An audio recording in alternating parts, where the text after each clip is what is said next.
বৃষ্টি এমন টাইমে হয় যে কি বলবো। Hello everyone, welcome back to another vlog of mine. চলে যাচ্ছিলাম মামা বাড়িতে, হালকা বৃষ্টি পড়ছিল, কিছুক্ষণ পরে বৃষ্টিও কমে যায়। তো আমি মামিদের সাথে বসে বসে একটু গল্প করতে থাকি, আর ততক্ষণে মামারা ভাইরা সব কাজ করে নেয়। এই যে বলতে না বলতে ভাই আর প্রভাত মিষ্টি নিয়েও চলে আসছে, আর মামা কিছুক্ষণ আমার সাথে গল্পও করে নিল দাঁড়িয়ে দাঁড়িয়ে। এতক্ষণ দেখলো তোর না ও তুমি দেখোই না মামা শাড়িটা কিন্তু তোমার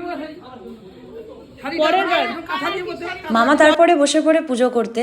আর ওই জায়গাটা যে আছে ফাঁকা জায়গাটা, ওটা হচ্ছে আমার জায়গা, মানে আমার ওখানে খুব বসতে ভালো লাগে। আমি ছোটোবেলা থেকে ওখানে বসি যখন মামা পুজো করে, যাতে আমি কোনো হাতে হাতে কাজ করে দিতে পারি দরকার থাকলে।